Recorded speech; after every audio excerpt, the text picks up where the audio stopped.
우리들 주위를 보면요. 어떤 특정한 사람들을 아주 뭐 연예인이나 스포츠맨을 좋아하고, 아니면 뭐 피규어나 특별한 의상을 좋아하는 사람도 있고, 또 어떤 사람 중에는 음악이나 어떤 나라의 애착을 갖고 여행을 가거나 또 사고 모으고 또 계속 추구하고 집중하는 그런 사람들이 있습니다. 그들을 우리는 흔히 팬 아니면 매니아 그렇게 이야기를 합니다. 저희 아들은 어릴 때 이 피규어를 굉장히 많이 사서 모았습니다. 지금도 저희 집에 있는데요. 참 괜찮은 것들이 많더라고요.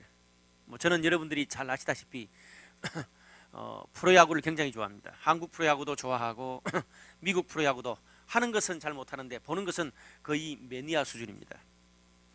관심이 많다 보니까 스마트폰으로 하루에도 몇 번씩 체크를 하고 정보를 봅니다. 근데 신기하죠. 성경 구절은 잘 못 외우는데 한번 딱 그 야구 선수들 보기만 해도 타율 1위부터 10위까지 한 6, 7명은 저절로 이름이 외워지는 거 있죠. 타율로 제가 수학을 잘 못해요. 근데 그 타율도 금방 외워져요. 신기해요. 처음 만나는 사람이라도 그 야구 이야기를 하면 금방 친해져요. 이 매니아들은. 몇 년 전 이야기입니다. 저희 교회가 모델로 삼고 있는 미국의 넥스트 처치 중에 하나인 LA의 유송 처치의 데이빗 기븐스라는 담임 목사님이 계세요. 제가 그분의 책도 읽고 그분의 강의도 듣고 그렇게 했었는데 몇 년 전에 강남의 한 호텔에서 1대1로 직접 물론 통역을 두고 대면을 해서 만났습니다. 아주 참 감격스러웠어요. 뭐 이런저런 이야기를 하던 중에 우연히 그분이 자기는 미국을 대표하는 야구팀인 뉴욕 양키즈의 열렬한 팬이라고 이야기를 하더라고요. 그때 제가 칠 수 있습니까? 그 뉴욕 양키즈하고 100년 동안 라이벌이었던 보스턴 레드삭스 나는 열렬한 팬이라고. 그러니까 그 목사님이 와우 당신은 나와 원수라고 하이파이브 했어요. 야구 이야기만 한 20-30분 막 해서 금방 친해졌어요. 이게 매니아들끼리 서로 통하는 겁니다. 이 보스턴 레드삭스 아이콘이 붉은 양말 한 켤레 딱 이렇게 그려져 있어요. 한국에 없는 스타일의 모자로 제가 미국에서 직접 공수한 그런 붉은 양말이 딱 그려져 있는 그런 아주 독특한 모자를 제가 몇 개 산 적이 있습니다. 얼마 전에 저희 교회 플로잉 때 제가 그 아까운 모자를 내놨어요. 그걸 알아보고 이 유학파인 허영재 형제가 바로 사가더라고요.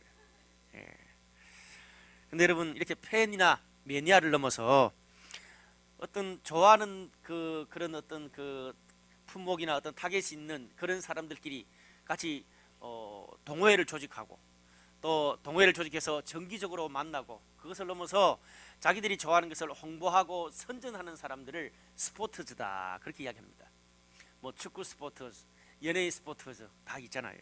근데 이 홍대 거리에도 보면 아주 비싼 오토바이를 막 몰고 다니고 검정색 라이드 재킷 그리고 막 징박힌 옷과 신발을 신고 멋진 스카프를 두른 그런 오토바이 매니아들이 모이는 그런 카페가 있습니다.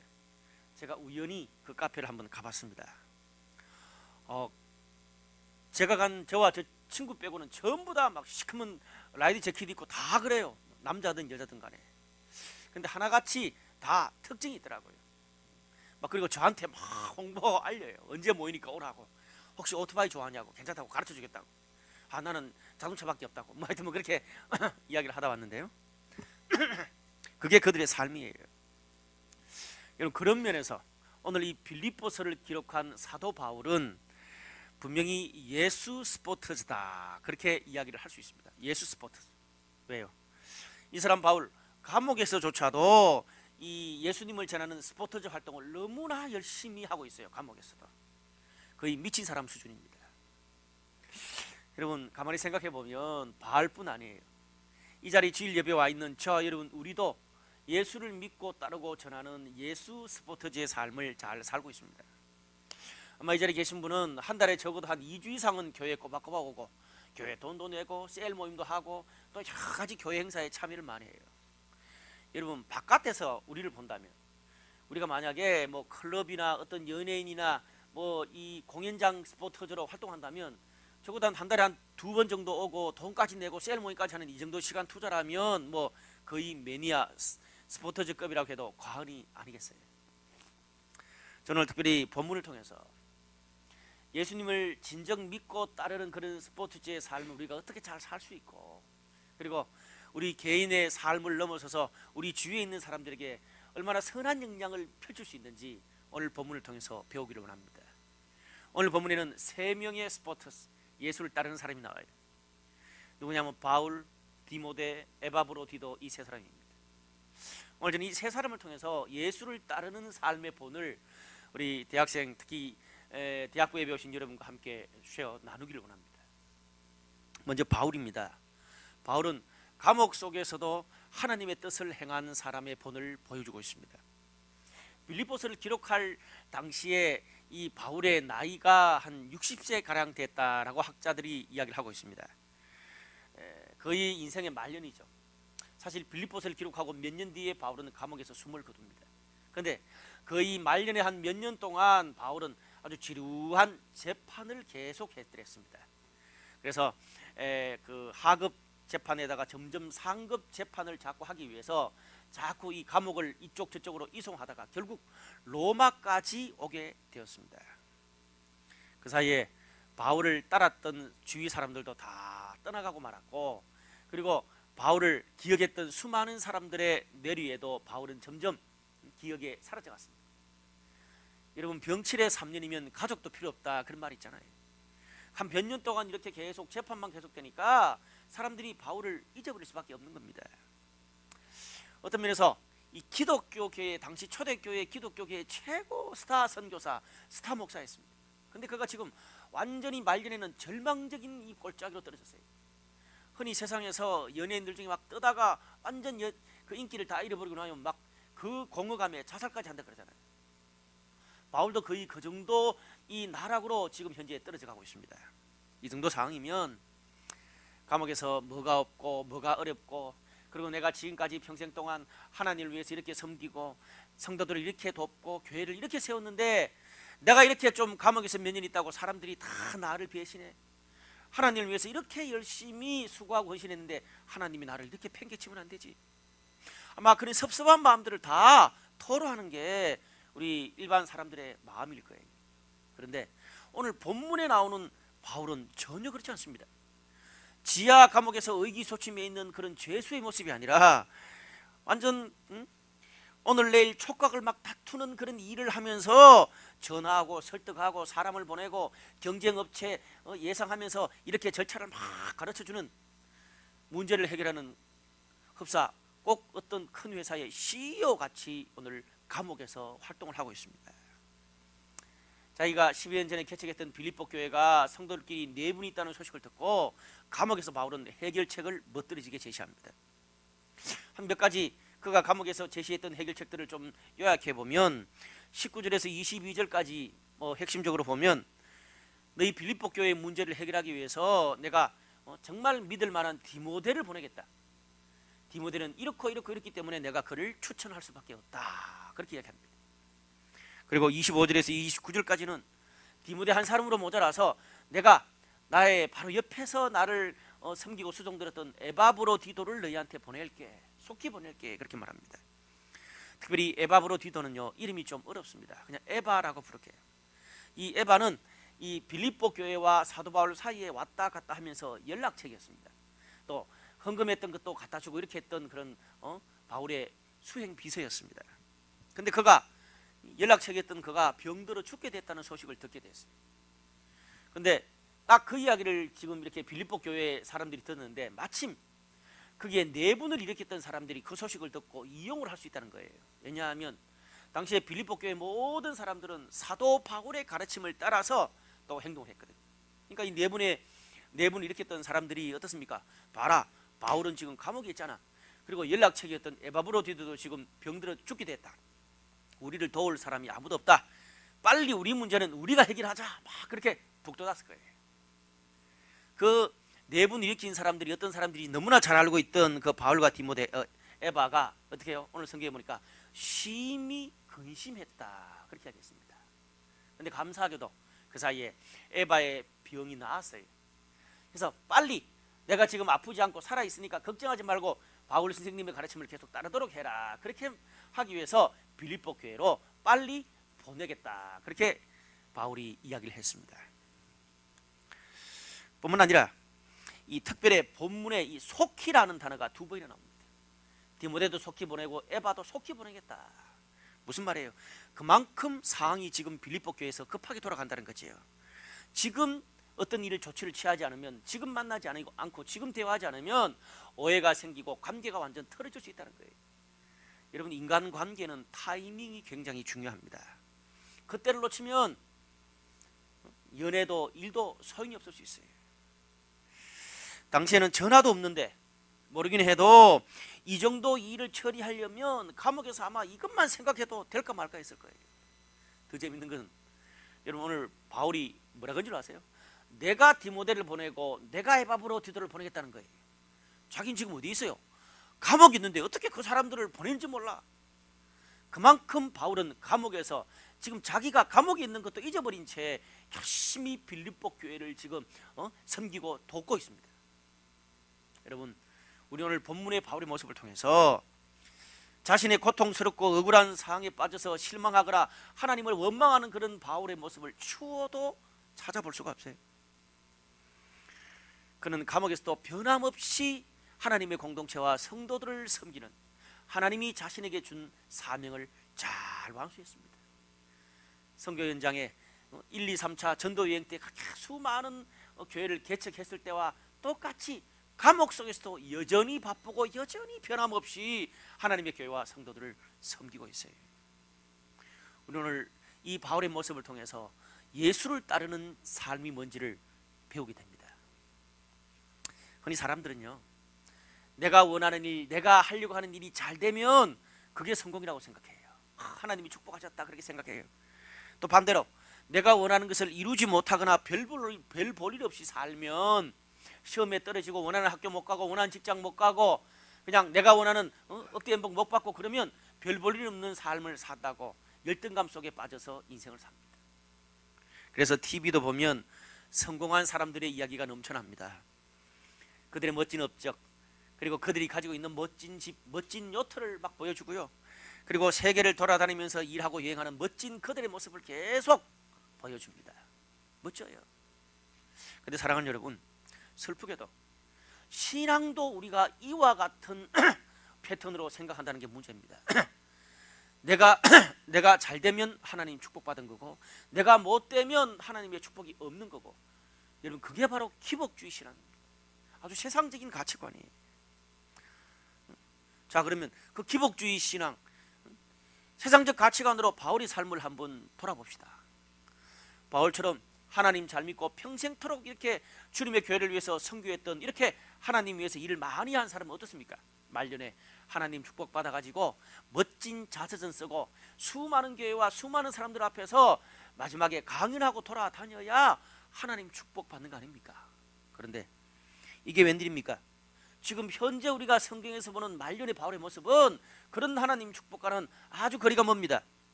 모든 사람들에게 다 잊혀지고 몇 년 동안 재판받아서 결국은 말년에 감옥에서 비참하게 죽는 그런 바울의 모습을 우리는 보게 됩니다. 하나님의 저주도 이 같은 저주가 없어요. 세상적인 기준으로 볼 때 그는 분명 실패한 목회자라고 말할 수 있습니다. 기복신앙에서 볼 때는 그는 실패한 목회자예요. 그런데 어떻게 그렇게 실패한 목회자인 사도 바울이 신약 성경의 반 이상을 기록하고 그를 가장 위대한 사도요, 위대한 목회자라고 성경은 이야기하고 있냐, 그 말씀입니다. 여기에 세상의 기준과 다른 하나님의 기준이 있습니다. 성경은요, 물론 우리가 기복적인 요소도 있어요, 기독교 안에. 그런데 성경은요, 기복주의 신앙을 넘어가는 하나님의 섭리가 있는 거예요. 여러분, 주무시는 분들 깨시고 들으세요. 듣고 주무세요. 하나님은요, 내가 원하는 것을 얼마나 가졌느냐, 이루었느냐, 우리의 그 소유로 우리의 인생을 성공 실패로 절대 평가하는 분이 아니세요. 바울이 수십 개의 그 교회를 개척하는 멋들어진 선교 현장에서 일했을 때와 똑같이 감옥에서도 똑같이 어떤 상황이든 하나님의 뜻을 잘 수행하고 있느냐 없느냐, 그걸 보는 거지 우리의 소유를 보고 평가하지 않으신다고요. 여러분, 우리가 구약 성경을 보면 욥기라는 책이 있습니다. 그 욥기에 보면 욥이 나오는데, 이 욥이라는 사람은 정말 이 욥을 통해서 하나님의 축복과 저주가 뭔지를 좀 어려운 말로 신정론이라 그래요. 하나님의 축복과 저주가 뭔지에 대해서 잘 이야기해 주고 있어요. 욥은 당시 동방의 의인이고 하나님께도 인정받은 사람이고 주위 모든 사람들이 부러워할 만한 그런 부자였어요. 근데 사단이 가만히 보니까 아니겠거든. 하나님 앞에 태클을 걸어요. 하나님, 저 욥이 돈이 많고 하나님의 축복으로 받은 게 많으니까 하나님을 지금 잘 섬기고 있는 거지, 만약에 저 돈 재산 다 하나님의 축복이라 그런 거 뺏어가고 나면 하나님 잘 안 믿을걸요, 욕할걸요. 그렇게 태클을 걸었어요. 그래서 하나님이 어떻게 그 사탄과 함께 게임을 합니다. 그래서 하나님이 그 욥의 재산, 자녀, 건강을 싹 다 뺏어가요. 그것 때문에 욥의 자녀들도, 욥의 아내도 하나님을 욕하고 다 도망갔지만 욥은 끝까지 자신을 사랑하는 하나님을 버리지 않았어요. 하나님을 찬양했어요.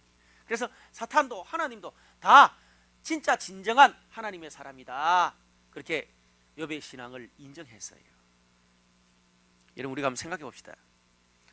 돈 많고 사람 있고 우리 주위에 박수 쳐주는 사람이 있을 때 주님 일을 하는 게 쉬울까요? 아니면 아무도 몰라주고 아무도 없는 절망적인 감옥에서 하나님의 일을 꾸준히 실천하는 게 쉬울까요? 전자가 쉬워요, 후자가 쉬워요? 전자가 쉬워요. 박수 쳐주고 막 남들 앞에서 내 이름 낼 때 하나님 뜻 행하는 게 훨씬 쉬워요. 감옥에서 더러운 법이에요.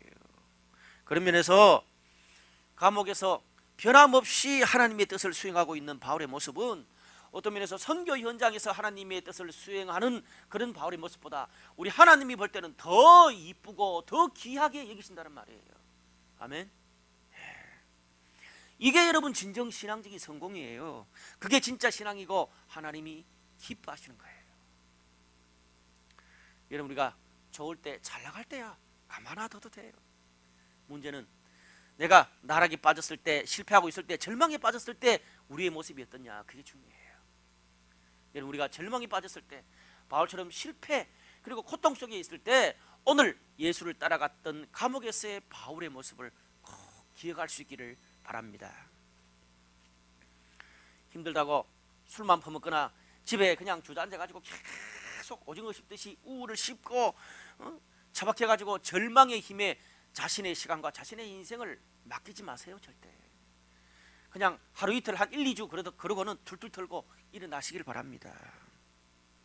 여러분, 한번 생각해 보세요. 일이 안 되고 내 마음이 힘든 것도 서러운데 그런 마음으로 계속 주저앉아 있으면 올 2013년이 어떻게 끝나요? 실패, 저주, 실망, 미래 없음, 그것으로 끝나게 되잖아요. 오늘 말씀을 듣고 그런 부정적인 종지부를 찍을 수 있기를 바랍니다. 오늘 그런 부정적인 부분, 또 실패하고 또 힘든 그런 감옥에서 오히려 하나님의 뜻을 실행할 수 있다는 것을 오늘 말씀은 바울을 통해서 보여주고 있어요. 목사님, 너무 힘들어서 제가 할 수 있는 게 없습니다. 좌우가 다 막혔어요. 좌우가 막히면 원래 위가 트여 있는 법이에요. 아멘. 예. 할 수 있는 게 없으니까 지금까지 안 했던 주의 일을 하라고요, 바울처럼. 아멘. 아멘. 예. 여러분, 근심, 고통, 절망, 이런 부정적인 것도 에너지예요. 여러분, 한번 이 이성계제 잘하다가 한번 깨져 보세요. 얼마나 힘들어요. 막 미치도록 힘들잖아요. 여러분, 시험 1년 준비했는데 떨어져 보세요. 얼마나 힘들어요. 그 많은 에너지가 쉽게 나올 수 있는 게 아니에요. 부정적인 것도 에너지예요. 근데 중요한 것은 그 에너지를 나를 죽이고 힘들고 주저앉게 하는 데 사용할 것이냐, 아니면 긍정적인 데 쓸 것이냐, 이게 중요해요. 우리가 젊은 시절에 이것을 배워야 우리의 인생의 멘탈이 강해지는 거예요. 그래서 우리가 오늘 말씀을 듣는 것이고요. 특별히 그 에너지를 가지고 하나님의 일을 하면 얼마나 더 좋겠어요. 아멘. 힘들어요. 힘들 때는 안 하던 큐티 그때 할 수 있잖아요. 마음이 힘드니까. 안 나가는 기도 모임 그때 나가라고. 안 나가는 성경 읽는 모임, 라이트 모임, 바이블레 그런 그때 하고, 나보다 더 힘든 사람 만나서 위로하고 챙겨줘요. 전에는 주말에 사랑하는 형제 자매랑 같이 데이트했지만 이제 서로 관계도 깨지고 데이트도 못 하잖아. 그때 어떻게 해요? 셀 멤버들하고 그냥 좀 칙칙하긴 하지만 가서 위로해주고 하란 말이야. 에? 그럼요. 그런 사람 위로해 줘 보세요. 얼마나 내가 회복되는지 몰라요. 교회뿐 아니에요. 연말에 여러 자선 행사나 자선 콘서트가 얼마나 많아. 거기 가서 또 마음을 회복시키세요. 물론 힘드니까 마음이 내키지도 않고 와닿지 않을 수도 있어요. 나 자신의 영혼을 위해서 하나님 말씀에 순종하는 생각으로 한번 해보세요. 얼마나 달라지는지. 별것 아닌 것 같지만 그것이 내 영혼과 내 인생을 바꾸는 거예요. 여러분, 고통 중에도 하나님의 뜻을 행하니까 목사인 제가 봐도 그렇게 예쁜데 우리 하나님이 얼마나 여러분을 귀하게 보겠어요. 그래서 더 큰 은혜, 더 큰 축복을 주는 거예요. 고통 중에도 주님의 뜻을 행하는 거, 그게 진짜 신앙이 좋은 거, 신앙에 성숙이 있고 하나님의 축복이 있는 줄로 믿습니다.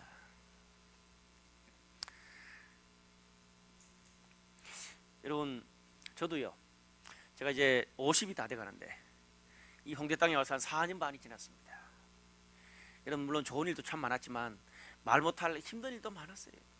어떨 때는요, 정말 너무 누구한테 말도 못하고 힘들어가지고 집에서 막 의기소침해가지고 몇 날 며칠 동안 말도 안 하고 막 처져 있을 때도 있었어요. 근데 1, 2주를 넘기잖아요. 저는 그때마다 제가 힘을 얻은 게 뭔지 아세요? 바로 여러분들의 모습을 보면서 회복되고 힘을 얻었어요. 그런 사역 가운데서 여러분이 신앙이 회복되고 세례를 받고 여러분이 리더가 되고 여러분이 멋진 꿈을, 비전을 가지고 있는 그런 여러분이 변화된 모습을 보면서 얼마나 제가 회복된지 몰라요. 저는 개인적으로요, 제가 힘들 때 오늘 본문 말씀처럼 어떻게 한 줄 아세요? 제가 힘들고 의기소침해지면 오히려 전화를 합니다. 더 만납니다. 만나가지고 막 호통도 치고 막 그렇게 해요. 그렇게 하다 보면 제가 영적으로 회복되고 제가 더 힘을 얻게 돼요. 그렇게 4년을 잘 넘겨왔어요. 여러분, 우리의 인생의 성공과 환희는 잠깐입니다. 그러나 하나님의 뜻과 사명은 영원해요. 그것을 붙잡는 사람, 그 비밀을 아는 사람은 평생 어떤 상황 속에서도 보람있게 살고 바울처럼 기쁨으로 살 수 있습니다. 저는 우리 성도들 위해서 기도하면서 원래 이 중반을 넘어가면서 한 9월, 10월 넘어가면서 갑자기 마음속에 올 연말에 참 이 성도들에게 어려운 일이 많이 생길 것 같다는 그런 느낌이 있었어요. 그래서 제가 우리 김하정 간사하고도 계속 이야기를 했었는데, 웬걸 올 연말에 우리 성도들 가운데 여러 가지 문제로 고통받고 아파하는 성도들이 너무 많아. 목사로서 너무 안타깝더라고요. 그런데 오늘 말씀을 준비하면서 그 안타까움이 기대감으로 다 바뀌었어요. 왜? 오늘 말씀처럼 힘들지만, 눈물이 나지만, 고통스럽지만 그 가운데도 하나님의 뜻을 이빨 악물고 행한다면 여러분이 받을 하나님의 은혜와 축복이 얼마나 클까 기대가 되는 거예요. 아멘. 그 시간을 지나가면서 얼마나 성장할까, 얼마나 그들의 인생 가운데 하나님의 큰 축복이 있을까, 오히려 거꾸로 기대가 돼요. 아마 모르긴 해도 내년에 우리 블라이트 교회와 우리 성도들에게 삶에 대박이 날 것 같아요. 하나님의 새로운 역사가 여러분을 통해서 여러분 삶에 또 여러분 인생에 우리 블라이트 교회에 있을 것 같아. 그런 불길한 예감이 들어. 우리 미리 믿고 한번 박수 한번 칩시다. 두 번째로 이 디모데와 에바브로디도의 삶을 통해서 예수님을 따르는 삶을 배웁니다. 바울은 자신을 대신해서 디모데를 빌립보 교회에 추천하면서 이 디모데를 이렇게 소개합니다. 20절과 21절 보니까 이는 뜻을 같이하여 너희 사정을 진실히 생각할 자가 이밖에 내게 없습니다. 그들이 다 자기 일을 구하고 그리스도 예수의 일을 구하지 아니하되. 그렇게 디모데를 소개합니다. 포인트가 뭐예요? 뜻을 같이해서 너희 사정을 이렇게 진실하게 생각해 줄 사람이 디모데 외에는 없다는 거예요. 왜냐하면 이유가 있습니다. 여러분, 과거나 오늘이나 이 싸움 뜯어말리고 중간에 조정하는 것이 제일 힘든 거예요. 싸움 구경하는 거는 재밌지만 그 싸움 뜯어말리는 것만큼 힘든 게 없어요. 잘해도 본전이에요. 돕는다고 괜히 잘못 개입했다가 엄청난 오해와 역을 얻어먹을 수 있습니다. 특별히 제가 몇 주 전 설교 때 그랬잖아요. 빌립보 교회는 교회 성도들의 내분이 법정까지 갔다는 말을 했습니다. 거기에 여러분 사역자들이 잘못 개입해 보세요. 큰일 나거든요. 그러다 보니까 바울 주위에 바울이 좀 저 교회 좀 가서 도와주라고 부탁했던 주위의 대부분의 사역자들이 발을 뺐어요. 그래서 바울이 섭섭해가지고 어떻게 그들이 다 자기 일을 구하고 예수의 일을 구하지 않는다, 그렇게 한탄을 했어요. 얼마나 답답했으면 안 되겠다. 감옥에서 바울이 직접 나섰어요. 빌립보 교회의 이 어려운 상황 내분에 간섭한다는 것은 그만큼 부담이 가는 일이에요. 그런데 오늘 성경에 보니까 디모데가 기꺼이 그 부담을 졌어요. 왜? 잘못 개입했다가 자기가 지금까지 쌓아왔던 그런 목회 커리어에 흠집이 날 수도 있지만 유럽 대륙 최초로 세워진 빌립보 교회가 깨지면 되겠냐, 그게 더 중요했기 때문에 그 부담을 기꺼이 디모데가 졌어요. 여러분, 그뿐 아닙니다. 오늘 바울이 보낸 또 한 사람이 나오는데 에바브로디도입니다. 에바브로디도는 또 이렇게 소개해요. 25절에 그는 나의 형제요, 함께 수고하고 함께 군사된 자요, 너희 사자로 내가 쓸 것을 돕는 사람이다. 무슨 말이에요? 이 에바는요, 바울 옆에서 비서처럼 도왔던 수행 비서였어요. 그리고 빌립보 교회와 바울 사이에 연락책 그리고 재정까지 날랐던 그런 사람입니다. 근데 여러분 한번 생각해 보세요. 바울의 수행 비서니까 감옥에 있는 바울한테 먹을 음식, 필요한 물건들 다 날라야 되죠. 여러분, 그럼 편지, 연락 이거 다 누구를 통해서 해요? 다 에바브로디도를 통해서 여러 부탁했던, 뭐 안 간다 그랬던 여러 부탁했던 사역자들도 다 에바브로디도가 연락했을 거고, 디모데도 에바브로디도가 연락했을 거고, 바울리의 할아버지가 얼마나 또 편지를 많이 쓰나. 그 편지 다 갖다 주려고 했으면 얼마나 힘들었겠어요. 그것뿐 아니에요. 바울이 지금 갇혀 있는 로마 감옥하고 이 빌립보까지가 터키 위쪽이잖아요. 터키 위쪽에서 로마까지가 당시의 교통수단으로 무려 40일 정도 걸리는 거리래요. 그런 일 다 하면서 빌립보 로마 왔다 갔다 몇 번 했으니까 몸이 축 안 나겠어요? 너무 과로해가지고 병들어 죽게 됐다는 거예요. 죽을 만해. 여러분 생각해봐요. 바울이 선교사로 멋들어지게 사역할 때 옆에서 수행 비서로 돕는 거는 뭐 참 귀한 일이라. 그런데 말년에 재판을 하면서 몇 년 동안 감옥에만 있고 이제 60이 다 된 할아버지라, 자기 몸 상해가면서 그런 할아버지, 감옥에 몇 년 동안 있는 할아버지를 수행하는 게 쉽지 않아요. 거기다가 너무 힘들어서 병들어 죽게 됐잖아요. 지금 그만둬도 바울도 주위 사람도 아무도 어떻게 말할 사람이 없었어요. 그런데 에바브로디도는 어때요? 자기가 그렇게 아파서 빌립보 교회 조금이라도 누가 될까봐 근심했다 그랬어요. 낳자마자 바울의 그런 이야기를 따라서, 명령을 따라서 이 빌립보 교회로 바로 날아갔어요. 얼마나 귀하고 헌신된 사람이에요. 얼마나 감사했던지 바울이 29절에서 30절에 이 에바를 향해서 이렇게 평가합니다. 그가 그리스도의 일을 위해 죽기에 이르러도 자기 목숨을 돌보지 않고 이 바울과 빌립보 교회를 돕는 일에 최선을 다했다. 너희는 이와 같은 사람을 존중히 여겨라. 그렇게 29절에 이야기를 하고 있어요. 여러분, 바울이요, 아무리 뛰어난 선교사고 목회자라고 하지만 디모데와 에바와 같은 이런 신실한 동역자가 없었으면 바울의 그 뛰어난 그 선교 여행에서 수많은 교회, 유럽 대륙의 첫 교회 빌립보 교회도 있을 수 없었어요. 한 사람의 탁월함만으로는 절대 하나님의 공동체가 바로 세워지지 못해요. 사역자 한 사람 잘났다고 되는 게 아니에요. 함께 동역하는 디모데, 에바브로디도, 평신도 지도자들 주위 수많은 사람들이 함께 동역하니까 하나님의 공동체가 서지는 거예요. 우리는 오늘 이 디모데와 에바를 통해서 자신의 일을 돌보지 않고 끝까지 복음에 헌신하는 모습이 뭔지를 배우게 됩니다. 제가 이번 주에 그 사업을 하시는 어떤 성도님 한 분과 전화 통화를 오래 할 일이 있었습니다. 근데 그분이 몇 달 동안에 자신의 어떤 그 업체에서 일어났던 이야기를 간증을 하셔요. 이분이 좀 중견 간부로 있는 분인데 최근 회사가 여러 경쟁업체들 관계 속에서 너무 잘 나가니까 주위의 경쟁업체에서 걸어가지고 몇 개월 동안 여러 가지 법률적인 문제 때문에 어려움에 처했대요. 6개월도 안 됐대요. 한 4, 5개월 됐는데 조용하게 중간 간부 중에 몇 명이 다른 회사로 이동해버렸대. 조용하게. 그런데 이분은 그 몇 달 동안 손해를 좀 보면서도 끝까지 회사의 입장을 지지해줬대.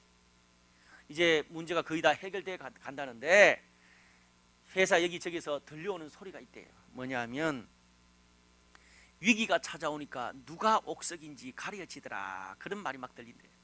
그러면서 이분의 역할이 더 커지게 됐다고 본인이 간증을 하더라고요.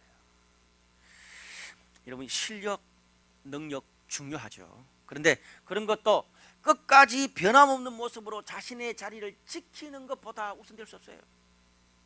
끊임없이 자신의 자리를 지키는 그것이 먼저 우선돼야 그 다음에 실력도 능력도 있는 거예요. 아멘. 이 변함없이 끝까지 자리를 지킨다는 게 결코 쉬운 게 아닙니다. 살아보면 비가 오나 눈이 오나 좋을 때나 나쁠 때나 아프거나 손해볼 때도 상관없이 한눈 팔지 않고 계속 수고하고 섬기는 것, 이게 지구력이에요. 여러분, 기분 좋을 때 그 회사, 그 교회, 그 셀, 그 가정이 잘 나갈 때야 누구나 다 헌신하고 누구나 다 좋아할 수 있어요. 그런데 상황이 좋지 않고 재정 상태가 안 좋고 아프고 내가 그 가정과 교회와 직장의 부담과 책임을 나도 함께 져야 될 때, 그때도 끝까지 한결같은 모습으로 최선을 다하는 그 사람이 진짜 섬기고 헌신하는 거예요. 이런 사람들은요, 어떤 곳을 가든지 간에 사람들의 신뢰를 받게 됩니다. 제가 이 9년 동안 섬겼던 제 멘토 목사님이 있습니다. 저희 이 블라이트 처치를 파송했던 우리 안산동산교회 김인종 목사님. 제가 9년 동안 김 목사님한테 가장 크게 배운 게 뭔지 아십니까? 단순, 지속, 반복할 때 열매가 있다. 따라할까요? 단순, 지속, 반복할 때 우리 삶에 열매가 있다. 그거예요. 여러분, 저는 창의적인 사람이에요. 조금만 좀 시간이 지나고 나면 금방 실증을 내는 사람이에요. 하루에도 12번 더 이 여자들처럼 감정이 막 바뀌는 그런 류의 사람이에요. 지구력이 거의 없던 사람이에요. 근데 그 김중 목사님 사람을 뽑을 때, 사역자와 직원을 뽑을 때 어떤 줄 아세요? 원서가 이만큼 와요. 제일 먼저 뭐 본 줄 아세요? 이 사람이 한 공동체에서 얼마나 오랫동안 궁둥이 붙이면서 오래 있었느냐, 몇 년 있었느냐, 그걸 제일 먼저 봐요. 3년 이상 꾸준히 있는 게 중요하지 1년 있다가 옮기고 2년 있다가 옮기고 1년 있다가 또 옮기고 그러면요 무조건 다 빼요. 아무리 실력이 있어도 다 빼요, 원서를. 그럼 반으로 줄어. 그게 중요하다는 거예요. 제가 무서워서 옮기지도 못하고 9년 있었다는 거 아닙니까? 그러니까 저의 멘탈이 달라지더라고요. 멘탈이 달라져요. 여러분, 신앙생활을 하든 직장생활을 하든 교회생활을 하든 간에 적응하지 못하고 어려워하는 사람들의 거의 대부분이 바로 이 문제에 걸려 있습니다. 조금만 힘들면 그만두고, 조금만 지 마음이 안 들고 서로 이 대화가 안 통하면 그냥 던지고 나오고 포기하고, 조금만 손해볼 것 같으면 약속 빠르게 발 빼고, 어젯밤 샜다고 지각하고 아프다고 늦고 늘 들쭉날쭉해요. 여러분, 그런 사람들을 누가 믿고 그들에게 일을 맡기고 돈을 맡기고 그리고 인생을 맡길 수가 있냐고요. 우리 교회 보면 정말 신앙 비전 꿈 너무 커. 근데 하는 일마다 안 되는 사람들이 있어. 은혜도 너무 많이 받아 탈이라. 비전도 너무 커. 근데 하는 일마다 안 돼. 왜 그런 줄 아세요? 바로 이 지구력, 자신의 자리를 끝까지 변함없이 지키는 거, 이 가장 기본적인 이게 훈련이 안 돼 있어요. 음악을 해도 직장생활을 해도 뭘 해도 이게 기본이에요. 이 세상에 열매 맺는 사람들의 공통점이 뭔지 아세요? 지구력이 있는 거예요. 뭘 하나를 해도 지구력이 있어요. 저도 그것을 배우고 나니까요, 요즘 어떻게 해요? 음식 그것도 마찬가지예요. 마음에 드는 카페 있잖아요. 그럼 질릴 때까지 먹어버려. 어떤 아이스크림집 질릴 때까지 먹어버려. 그런 지구력이 필요해. 여러분, 무섭죠? 참 어느 정도냐면, 제가 모셨던 멘토 목사님은 비타민 있잖아. 당신들 집에 남는 보약 비타민 다 가져오래. 자기는 매일 꾸준히 먹는데 우리는 뭐 3개월 먹다 때려치우고 또 한 6개월 지나다가 저 약 먹고 그랬어요. 저도 이빨 악물고 막 그냥 비타민 보약 꾸준히 먹어봤어. 이제 뭐에 배였어. 혹시 여러분 집에 남는 비타민 보약 있으면 다 갖다 주세요. 제가 다 먹을게. 여러분, 그런 거 하나도 철저하게 우리 삶에 적용하는 게 쉽지 않아요. 특별히 창의성 있는 사람이 지구력까지 겸비하잖아요. 대박 날 줄 믿습니다. 그럼요. 옛날 어른들의 말처럼 자리를 끝까지 지키는 것이 영성이고 커리어예요. 저는 그런 면에서 저희 블라이트 처치에 처음 개척할 때부터 왔던 개척 멤버들에게 너무 감사해요.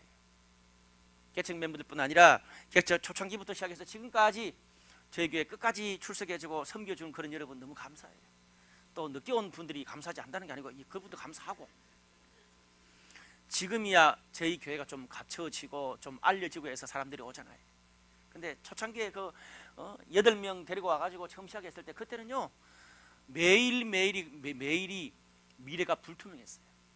그거 다 인내하고 지금까지 잘 섬겨준 사람들 얼마나 감사한지 몰라요. 셀리드로 다른 사람 챙기고 섬겨주고, 또 다른 곳에 가면 그 정도 연주 실력이면 충분히 돈을 받을 수 있는데도 섬겨주는 그런 찬양팀들, 그리고 여러 곳에서 자막으로 봉사로 뭐 안내로 다양하게 봉사해주는 많은 분들 너무나 감사해요. 그런 여러분들의 섬김이 있었기 때문에 이 홍대와 신촌 땅에도 이 블라이 처치가 정말 아름다운 공동체로 여기 서 있을 수 있잖아요. 목사님 저 혼자 했다면 그럴 수가 없어요. 근데 수많은 사람들이 그런 공동체의 꿈을 안고 섬겨줬기 때문에 여러분 이 환락가의 중심지도 홍대 땅에 이런 아름다운 공동체가 있다는 것이 얼마나 기회예요. 다 그런 분들의 섬김이 어우러져 있기 때문인 줄로 믿습니다. 그런데 이번 주에 제 마음을 흐뭇하게 했던 그런 일이 한 가지 더 있어요. 여러분 그 11월 초에 필리핀의 이 태풍 하이엔이 강타해서 재산 피해만 15조 원 이상, 그리고 사망자만 최소 1만 명이 넘었답니다. 제가 좀 자료를 찾아보니까 20세기 이래로 발생한 모든 자연재해 중에 세 번째로 많은 사람들이 죽은 그런 재해더라고요. 자연재해더라고요. 굉장한 거죠. 이번 이 하이엔 태풍이요 20세기, 21세기 거의 200년을 통틀어서 가장 강한 태풍 세 손가락 안에 든대요. 뭐 어떤 데는 1위라 그러기도 하고, 그만큼 강한 태풍이었어요. 필리핀은 지금 국가 재난이 발동되고 있습니다. 전 세계적으로 수많은 도움의 손길이 또 구호품들이 지금 필리핀으로 답례하고 있습니다. 그런데 감사한 것은 저에게 우리 청년 자매 중에 하나가 이 갈라 프로젝트를 진행하고 있는 이 공연 엔터테인먼트 기획하는 그런 자매가 있어요. 근데 거기서 몇 주 전에 저희 교회에서 이 플로잉을 했잖아요. 이 자신들 집에 있는 것들 다 이렇게 쓰지 않는 것 가져와서 서로 나눠주면서 우리 또 그것을 팔아가지고 자연국제학교에 우리가 기부하려고 그러잖아요. 저희가 그렇게 해서 한 60여만 원을 모았어요. 그런데 이 갈라에서 저희 교회 플로잉의 그 힌트를 얻어가지고 필리핀 태풍 이 당한 사람들을 돕기 위해서 프리마켓을 진행했는데 무려 90만 원의 성금이 모였대요. 얼마나 감사한지 몰라요. 사실 이 갈라 여기가 이 홍대에서 사무실을 연 지가 6개월도 안 됐어요. 이제 막 시작하기 때문에 막 한 거의 이런 일을 하려고 하면 일주일 동안 얼마나 에너지를 많이 써야 되는지 몰라요. 그 정도 돈을 월세에 넣으면 뭐 얼마나 도움이 되는지를 몰라요. 그거 다 알지만 그렇게 섬겼다는 거예요. 얼마나 감사한지 모르겠어요. 사실은 교회가 해야 될 일을 몇 명의 크리스찬들이 한 거 아니에요. 감사하기도 하고 또 우리 블라이 처치 멤버들이라서 자랑스럽기도 하지만 목사로서 부끄럽기도 하더라고요. 사실 걔네들 때문에 제가 이 필리핀 태풍에 관심을 가지고 보게 되었어요.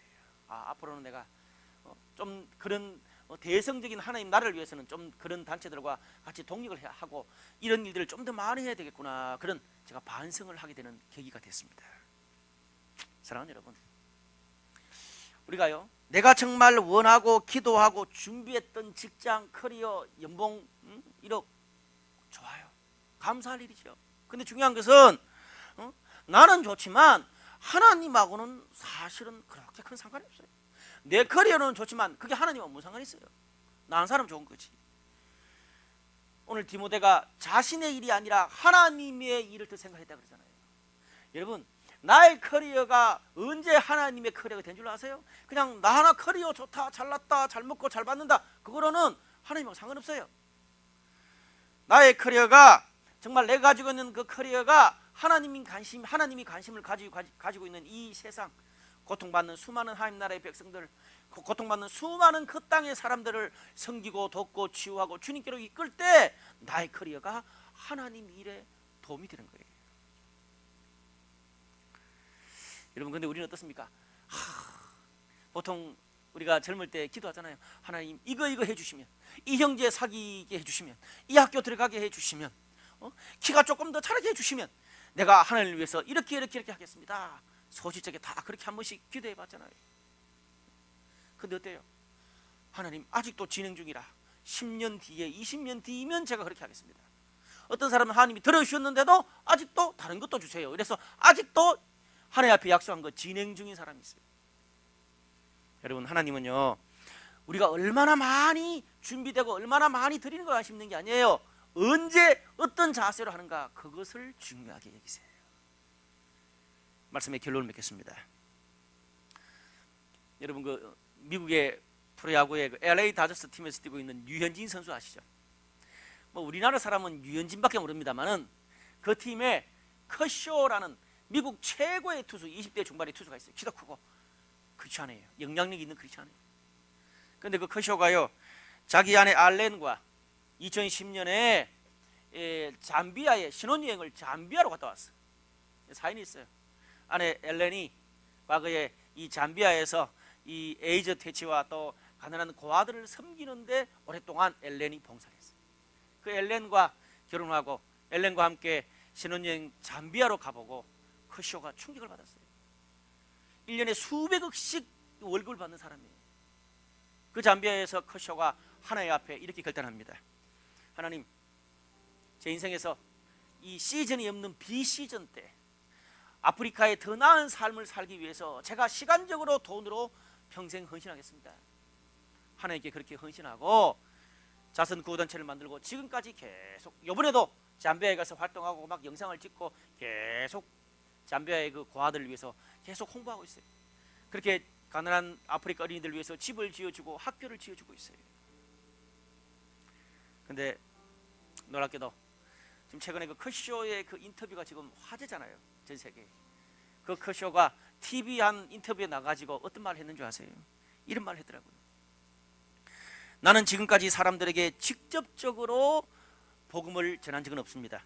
다만 크리스찬이 세상에서 어떻게 사는지 그 모습을 보여줄 뿐입니다. 사람들은 무언가를 이루고 나서 봉사를 생각합니다. 그러나 당신이 완전히 안정되지 않아도 지금 있는 그 자리에서 봉사를 시작할 수 있습니다. 이 커쇼의 고백이에요. 사랑하는 여러분, 하나님의 일을 하는 것은요, 지금 당장이라도 할 수 있습니다.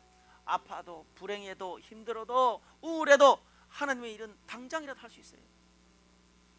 저에게는 특별히 이 불신자 초신자들의 비율이 굉장히 많은 교회입니다.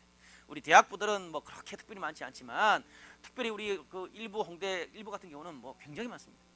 거의 뭐 45% 정도 육박합니다. 불신자 초신자 비율이. 이번 추수감사절에도 8명이 학습을 받았어요. 대부분이 저희 교회에서 예수를 영접하거나 아니면 이 저희 교회를 통해서 신앙을 재개한 친구들이에요.